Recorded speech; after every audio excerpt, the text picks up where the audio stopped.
परम ब्रह्म परमेश्वराय नमः। ओम परम पूजनीय आदि माता गायत्री नमः। ओम ब्रह्म ऋषि विश्वामित्र गुरुदेवाय नमः। ओम युग ऋषि श्री राम शर्मा आचार्य गुरुदेवाय नमः। उपासना। उपासना क्या है? उपासना का आधार क्या है? सावन में बरसती बारिश की अमृत बूंदों को पी पी पकर पूरी वसुंधरा बाग बाग हो उठती है। ग्रीष्म की भीषण तपन से तपी हुई, जली हुई, सूखी हुई, मुरझाई हुई, वीरान हुई वसुंधरा बारिश की रिमझिम फुहारों से पुनः सौंदर्य पाकर नए रूप में सज संवर कर बाग बाग हो उठती है, यानी संवर जाती है। वृक्षों व अन्य वनस्पतियों के बीज अंकुरित होने लगते हैं, विकसित होने लगते हैं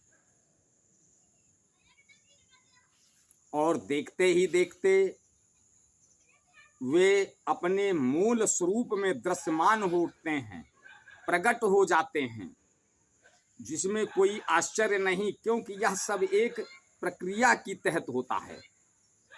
उसी प्रकार जीवात्मा में परमात्मा का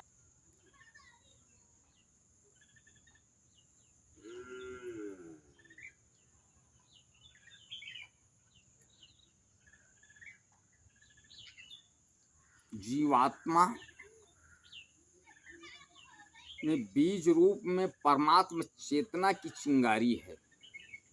सत्य चित आनंद स्वरूप परमात्मा का अंश होने के कारण जीवात्मा भी सत्य चित आनंद के बीज हैं, पर इसकी हमें तब तक अनुभूति नहीं हो पाती जब तक उस बीज से सत्य अंकुरित होता नहीं, चित अंकुरित होता नहीं, आनंद अंकुरित होता नहीं।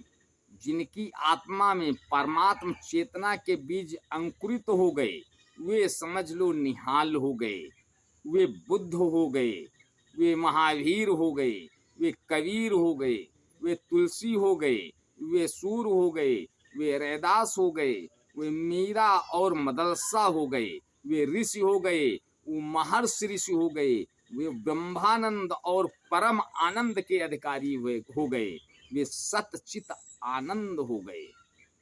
हमारी आत्म चेतना से परमात्म चेतना प्रकट हो सके, हमारी आत्मा में बीज रूप में सन्निहित सत्य चित्त और आनंद प्रकट हो सके, इस हेतु मन को ईर्ष्या, द्वेष, घृणा, वासना आदि नकारात्मक विचारों से मुक्त कर उसे पवित्र बनाने हेतु सतत शास्त्रों व बुद्ध पुरुषों द्वारा रचित साहित्य का स्वाध्याय करना होगा। हमें व्रत उपवास के अभ्यास के साथ साथ अपने मन को सतत सकारात्मक व पवित्र भावों विचारों से सत्संग का सेवन करते रहना होगा। हमें हमारी आत्मा में सतत प्रभु के साकार या निराकार स्वरूप का चिंतन, स्मरण, ध्यान करते रहना होगा। इस प्रकार के सतत अभ्यास से हमारी साधना में, प्रार्थना में, उपासना में गहराई आती जाएगी। हम जब भी उपासना में बैठें तब प्रभु के समक्ष अपना संपूर्ण आत्मदान कर दें, आत्मसमर्पण कर दें। उपासना का अर्थ ही है पास में बैठना। किसके पास में बैठना? प्रभु के पास में बैठना। जब आप प्रभु के पास बैठेंगे, स्मरण करेंगे, तब आप खुद सत्य चित्त आनंद हो जाएंगे।